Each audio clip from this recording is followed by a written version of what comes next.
La unificación de Honshu no fue un proceso gradual ni pacífico. Fue el resultado de una campaña precisa, calculada y dirigida por señores de la guerra que entendieron que el dominio territorial dependía de controlar rutas, castillos y líneas de suministro.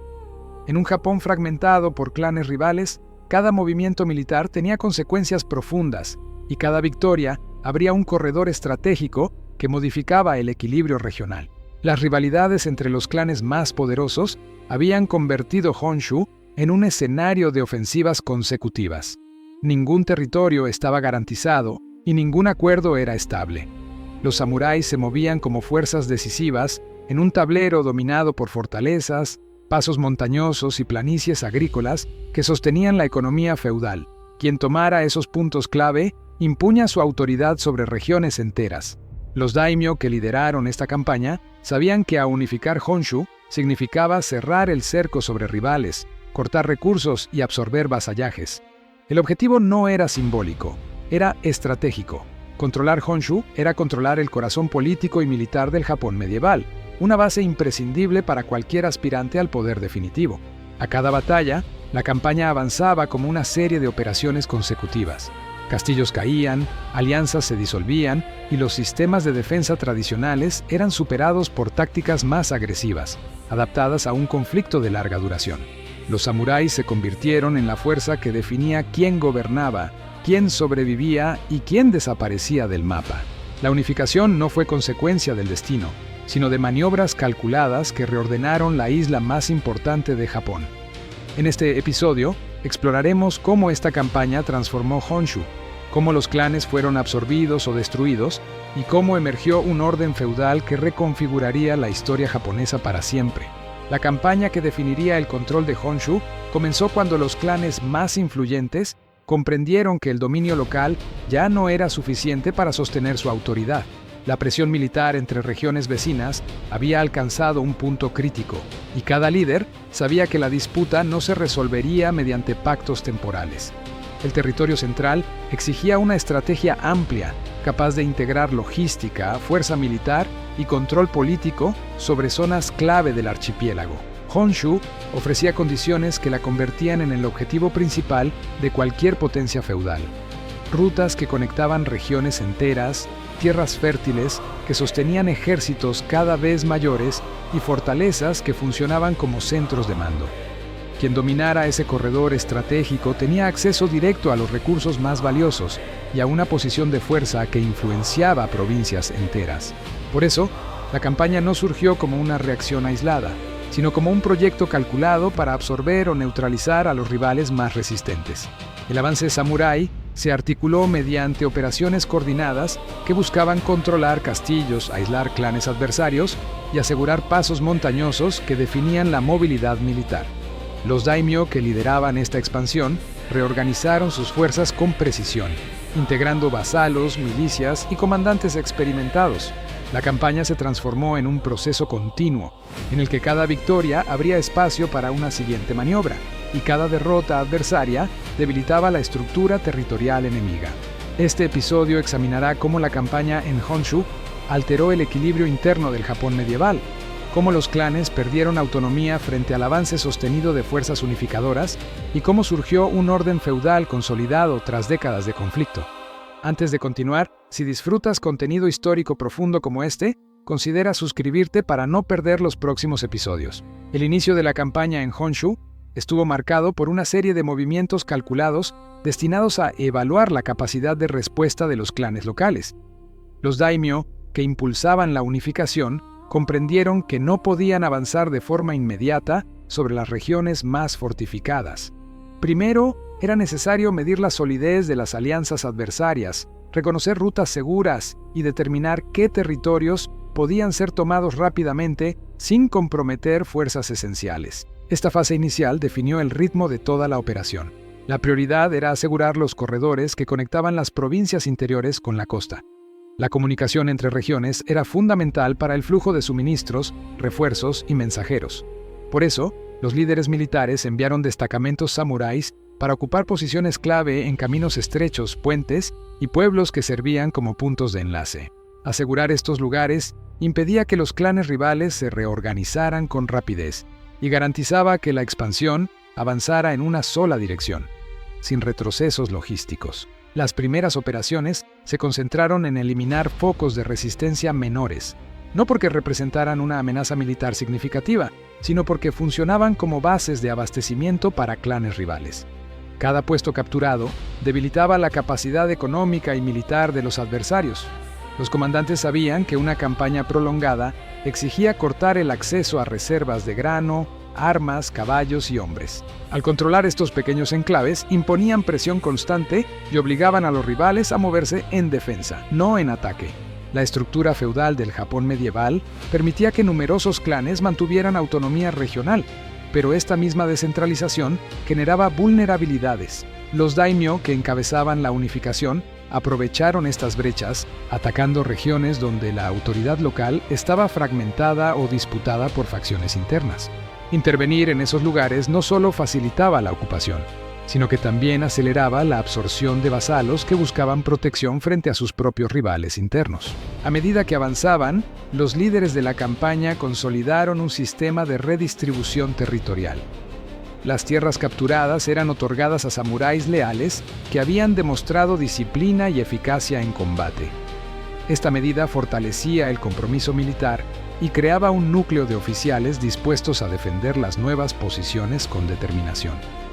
Además, fijaba un modelo de administración estable que permitía integrar cada región al proyecto de unificación sin resistencia prolongada.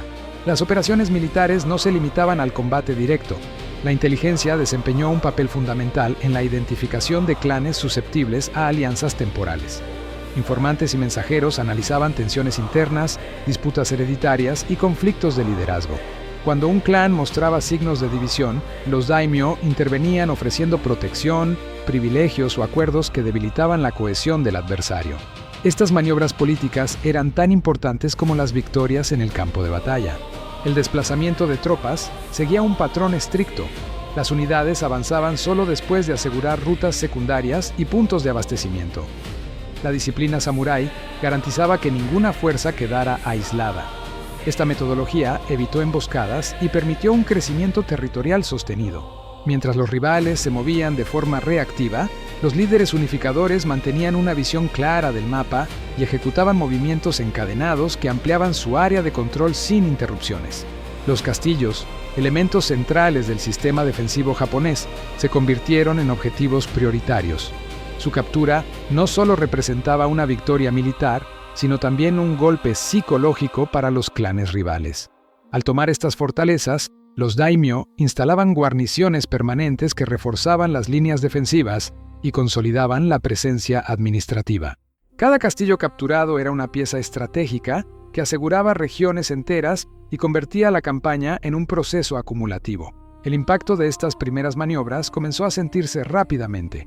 Los clanes que antes dominaban regiones enteras observaron cómo sus territorios quedaban segmentados, sus rutas de abastecimiento eran interrumpidas y sus fuerzas eran obligadas a retroceder. El equilibrio de poder que había definido Honshu durante décadas estaba siendo alterado por una sucesión de decisiones militares planificadas con precisión. La expansión inicial demostraba que la campaña no sería un conflicto local, sino un rediseño territorial de gran escala. Con las bases aseguradas y las primeras regiones bajo control, los daimyo se prepararon para avanzar hacia zonas más densamente pobladas y fortificadas. La siguiente fase exigía operaciones más complejas, en las que los clanes rivales presentarían resistencia significativa, pero la estructura ya estaba establecida: rutas seguras, posiciones estratégicas ocupadas y un ejército disciplinado listo para ejecutar la siguiente maniobra decisiva. A medida que la campaña avanzaba hacia el interior de Honshu, los daimyo identificaron que la clave para sostener la expansión era controlar los corredores montañosos que conectaban las provincias centrales. Estas rutas eran estrechas, exigentes y difíciles de defender, pero otorgaban una ventaja decisiva. Permitían movimientos rápidos entre regiones que, de otro modo, habrían permanecido aisladas. El dominio de estos pasos significaba la capacidad de responder con rapidez a contraataques y de reforzar posiciones estratégicas sin perder tiempo. Los clanes rivales comprendieron el peligro inmediato. Si los corredores quedaban en manos de un solo poder, su movilidad se vería severamente restringida. Por eso, reforzaron los accesos con pequeñas guarniciones destinadas a retrasar al enemigo. Sin embargo, estas defensas eran insuficientes frente a unidades samuráis bien organizadas. Los líderes unificadores enviaron destacamentos especializados en combate en terreno irregular, capaces de escalar pendientes, rodear posiciones y neutralizar resistencias sin comprometer fuerzas mayores. El impacto de estas maniobras se hizo evidente rápidamente. Al tomar los pasos montañosos, los daimyo extendieron su control sobre rutas que conectaban regiones agrícolas con centros militares. Esto les permitió desplegar tropas donde fueran necesarias y reorganizar suministros sin depender de rutas vulnerables. Además, el dominio de las alturas otorgaba una ventaja natural. Desde esos puntos, podían observar movimientos enemigos y anticipar ofensivas que de otro modo habrían tomado por sorpresa a sus tropas. Mientras los rivales se replegaban hacia sus fortalezas, los líderes de la campaña intensificaron su ofensiva sobre áreas que funcionaban como nodos económicos. El control de arrozales, talleres metalúrgicos y centros de almacenamiento era tan importante como la captura de castillos. Cada recurso asegurado fortalecía la capacidad de sostener la campaña a largo plazo. La estrategia consistía en debilitar al enemigo no solo en términos militares, sino también en términos de producción y abastecimiento. La integración territorial avanzó mediante medidas administrativas que consolidaron el control. Los daimyo instalaron supervisores encargados de regular la producción agrícola y la distribución de recursos. Estos funcionarios garantizaban que los territorios recién incorporados se adaptaran rápidamente a las exigencias de la campaña. Se implementó un sistema de tributos que aseguraba el flujo constante de suministros hacia las unidades samuráis, reforzando su capacidad operativa. La presión militar aumentó sobre los clanes que aún mantenían resistencia activa. Los líderes unificadores emplearon tácticas de desgaste, atacando repetidamente puntos débiles y forzando a los adversarios a dividir sus fuerzas. Este proceso, prolongado y acumulativo, redujo la capacidad de los rivales de mantener posiciones estables. Cada retirada dejaba atrás territorio que era rápidamente ocupado y reforzado por tropas leales al proyecto de unificación. A medida que los enemigos perdían cohesión, los daimyo aprovecharon para ejecutar operaciones coordinadas que buscaban cerrar bolsillos de resistencia. Estas maniobras consistían en avanzar simultáneamente desde varias direcciones, cercando regiones enteras y obligando a los clanes a rendirse o retirarse hacia zonas menos estratégicas. La campaña se transformó en un conjunto de movimientos sincronizados que reducían el territorio independiente de los rivales de forma progresiva. La caída de regiones enteras llevó a un cambio significativo en el equilibrio político de Honshu.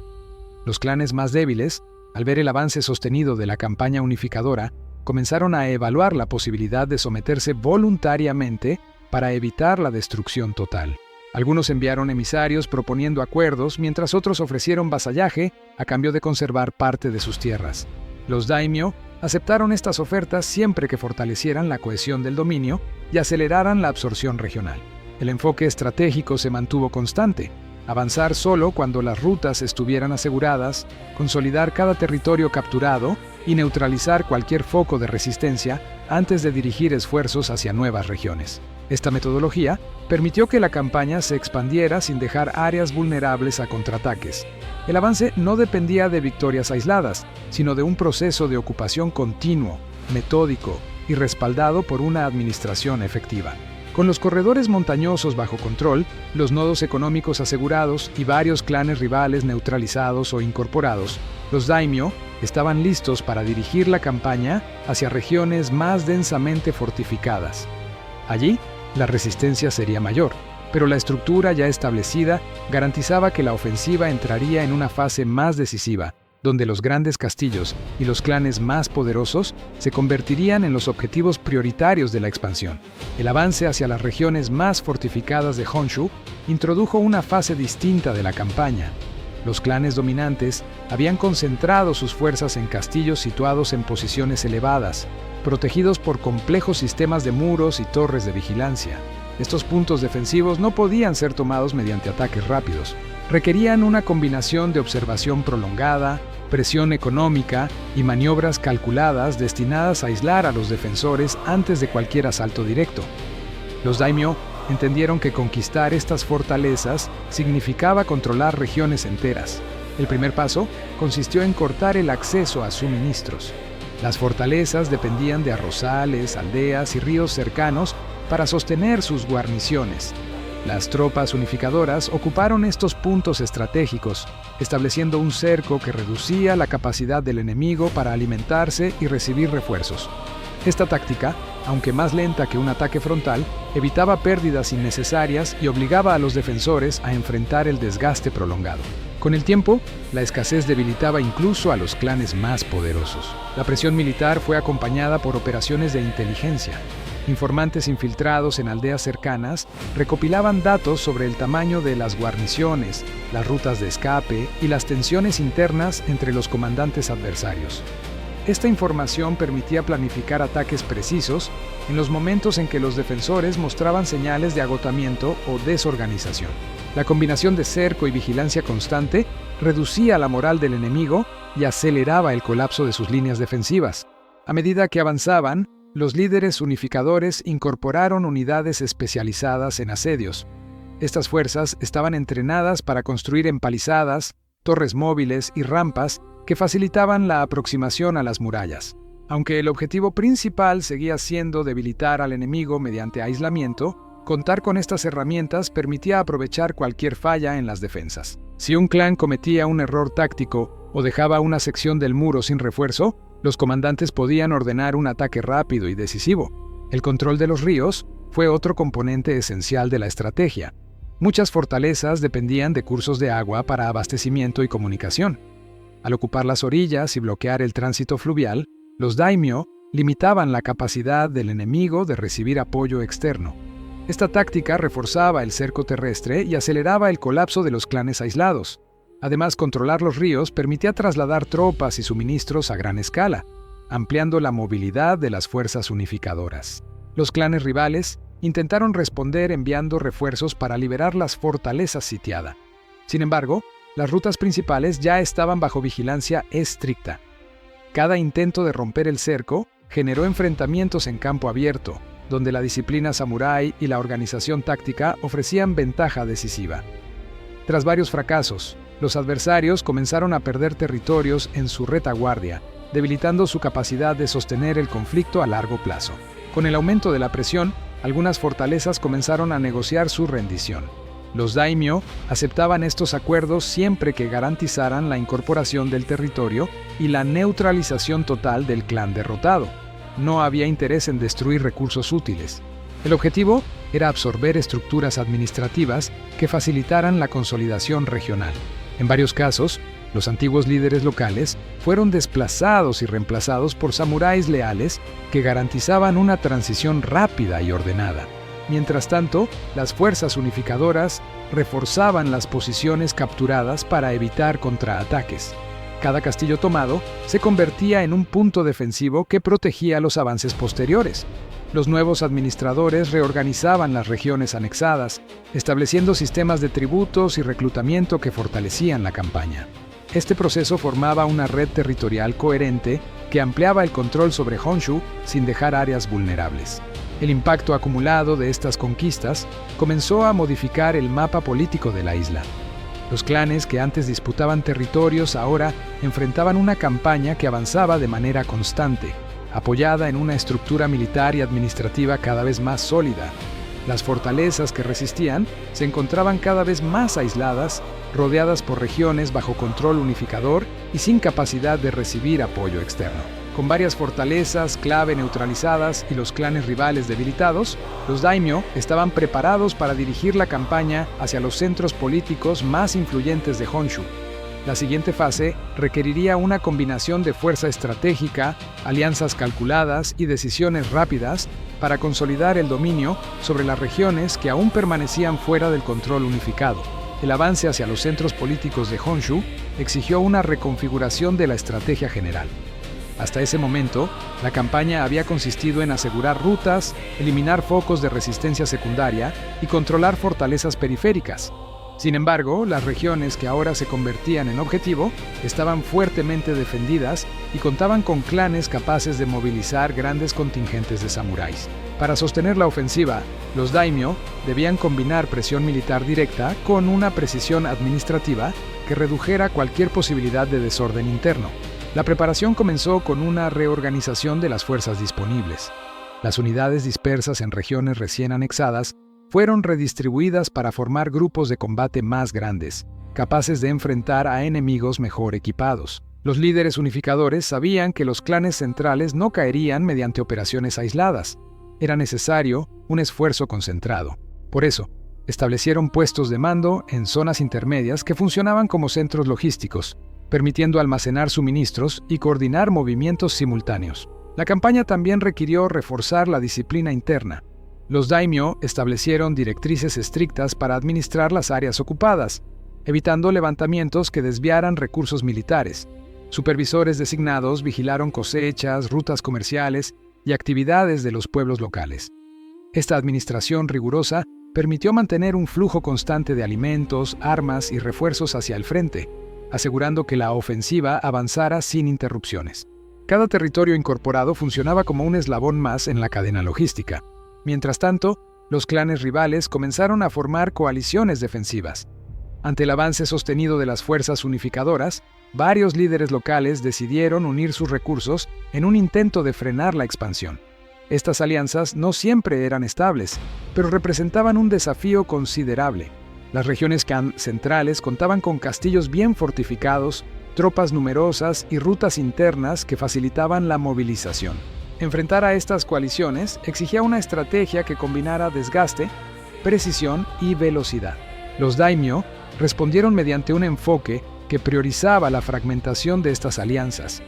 En lugar de atacar directamente a las coaliciones completas, identificaron sus puntos débiles. Algunos clanes tenían disputas internas que podían ser explotadas, mientras otros dependían de recursos que podían ser cortados mediante maniobras específicas. Mediante ataques selectivos, los líderes de la campaña obligaron a estas alianzas a dividir sus fuerzas para proteger áreas vulnerables. Esta dispersión redujo su capacidad de presentar una defensa cohesiva. El despliegue de tropas siguió un patrón meticuloso. Las unidades avanzaban por varias rutas, ofreciendo múltiples amenazas simultáneas. Esta táctica obligaba a los clanes rivales a adivinar dónde se produciría el ataque principal. Cuando intentaban reforzar una región, los daimyo redirigían sus fuerzas hacia otra, explotando la mala comunicación entre las coaliciones adversarias. La movilidad samurái se convirtió en un elemento decisivo, permitiendo concentrar tropas en el punto exacto donde la defensa enemiga mostraba debilidad. Los primeros enfrentamientos en estas regiones centrales demostraron que la resistencia sería más intensa que en fases anteriores. Los clanes rivales desplegaron contingentes completos de samuráis, apoyados por unidades entrenadas en arco, lanza y combate montado. Aún así, la disciplina táctica y la coordinación de las fuerzas unificadoras permitieron mantener la ventaja. Las batallas eran más largas y costosas, pero cada victoria abría una brecha en el sistema defensivo enemigo, debilitando su estructura política y territorial. Una vez que una región central era capturada, la transición administrativa ocurría de inmediato. Los daimyo enviaban gobernadores designados para restaurar el orden y supervisar la reorganización local. Se restablecían los tributos, se reforzaban las defensas y se reclutaban nuevos soldados entre los habitantes. Este proceso aseguraba que ninguna zona recién conquistada quedara vulnerable. La campaña avanzaba en capas, consolidando cada territorio antes de dirigirse al siguiente objetivo. La influencia política de los daimyo aumentó a medida que más regiones centrales quedaban bajo su control. Las rutas comerciales y los centros productivos pasaban a funcionar bajo una administración unificada. Los clanes rivales, al observar la pérdida progresiva de territorios estratégicos, enfrentaban una situación crítica. Algunos consideraron rendirse para evitar una destrucción total, mientras otros intentaron resistir a pesar de la desventaja evidente. En ambos casos, el equilibrio político histórico de Honshu estaba desapareciendo. Con la caída de varias regiones clave y el debilitamiento de las coaliciones enemigas, la campaña entró en una etapa decisiva. Los daimyo ya tenían acceso a recursos amplificados, posiciones fortificadas y un ejército cohesionado.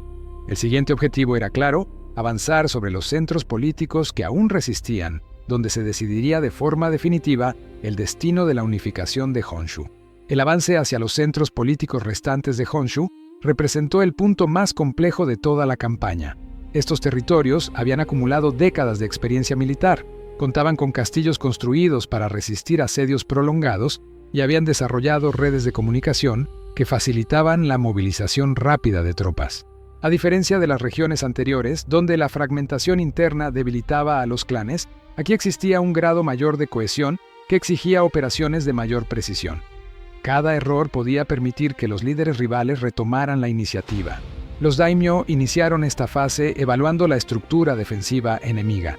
Se estudiaron rutas posibles de aproximación, reservas de granos, disponibilidad de caballos y calidad de las guarniciones. También se identificaron los puntos de presión económica que sostenían a estos clanes: áreas productivas, depósitos de armas y centros de recolección de tributos. La estrategia consistía en neutralizar estos recursos antes de enfrentar directamente a las fuerzas centrales. Un enemigo bien abastecido podía sostener la resistencia por meses, uno aislado caería en semanas. Para ejecutar estas operaciones, las fuerzas unificadoras desplegaron unidades samuráis altamente móviles.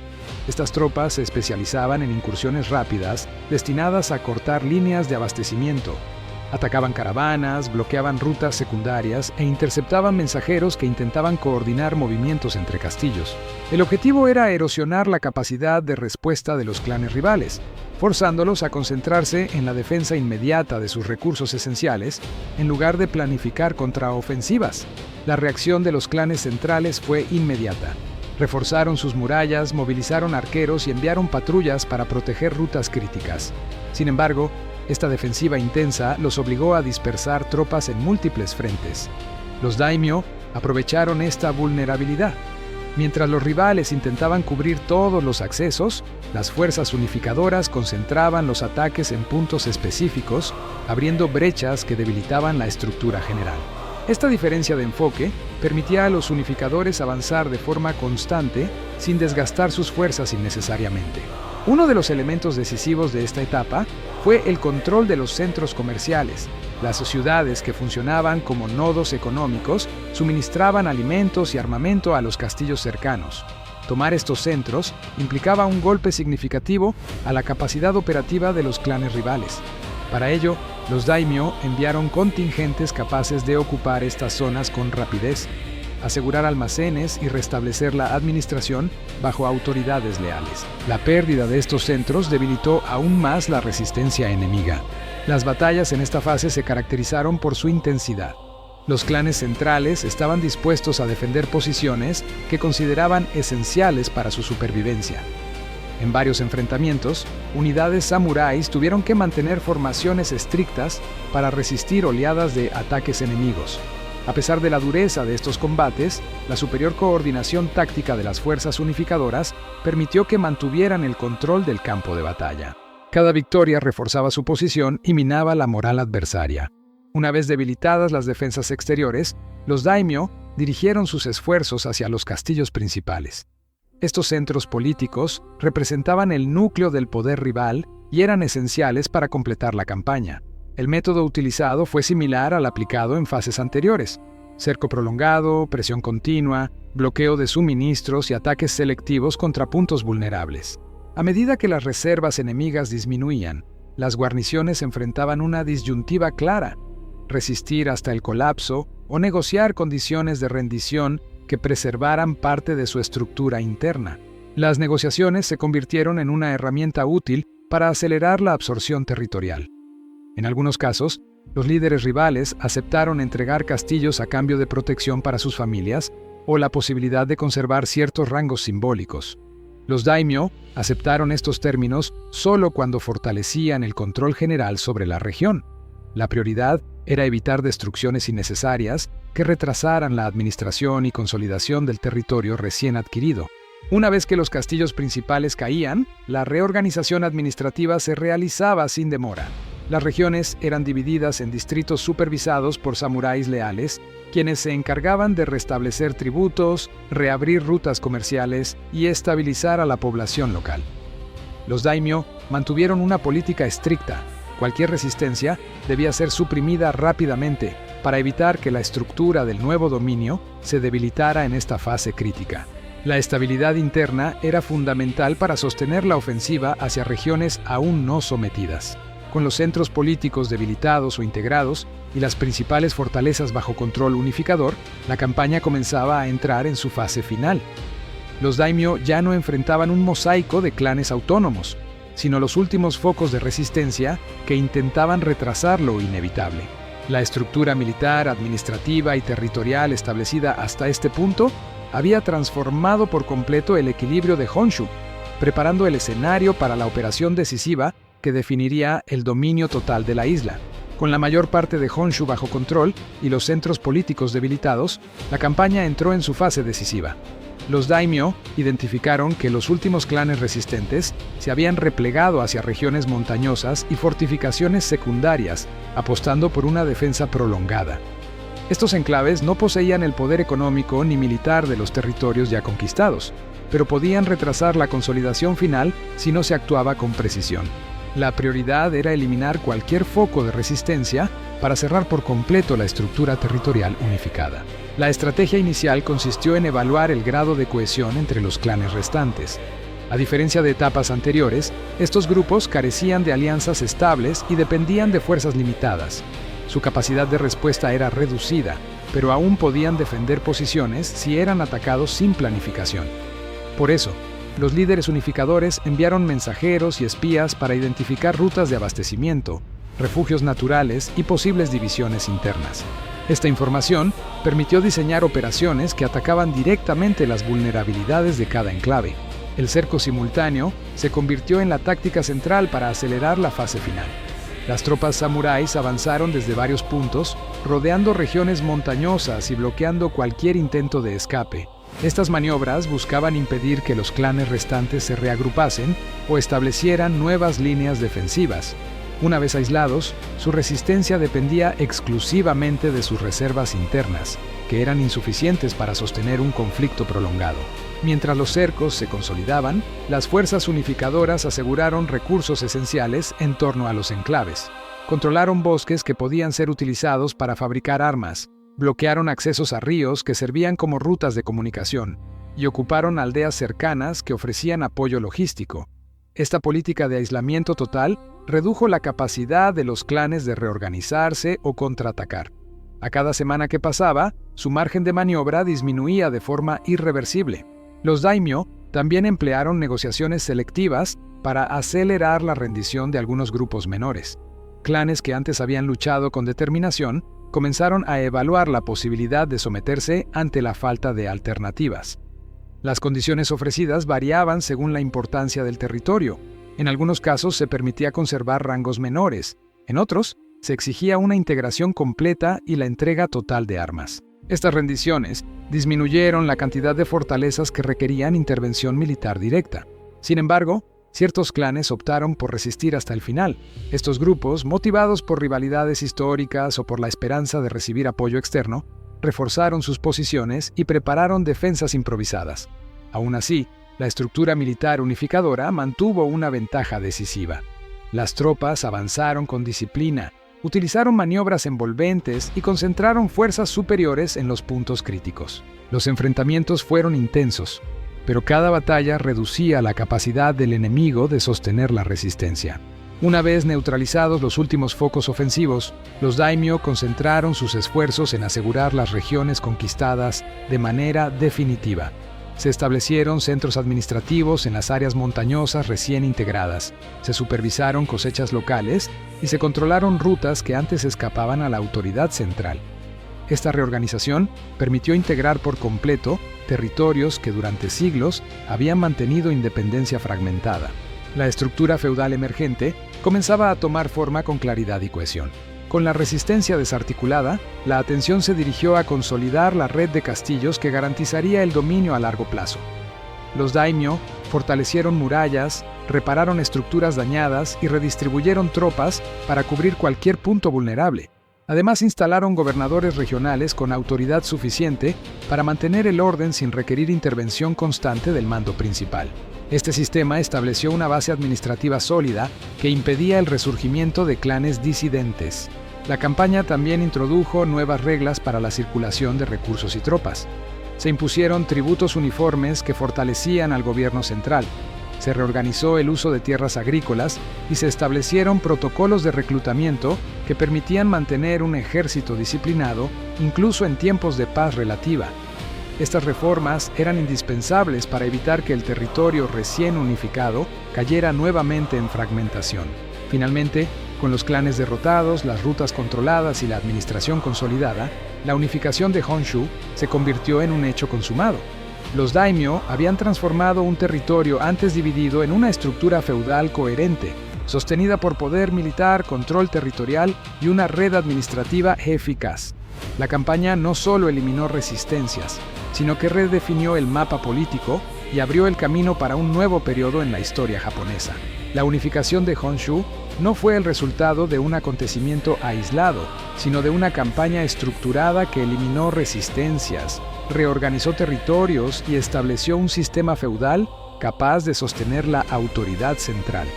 Cada operación, desde el control de corredores montañosos hasta la captura de castillos clave, formó parte de un proceso coordinado que redujo progresivamente el poder de los clanes rivales. Los daimyo responsables del avance entendieron que solo mediante una combinación de disciplina militar y administración eficiente podían consolidar un dominio duradero.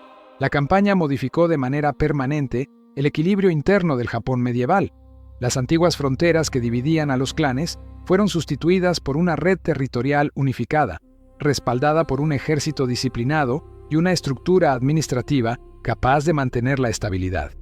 Con la eliminación de los últimos focos de resistencia, Honshu quedó integrada bajo un único mando, lo que redefinió el desarrollo político, militar y económico de la región. El dominio territorial logrado en esta operación sentó las bases para un nuevo orden que influiría en el rumbo del archipiélago durante generaciones.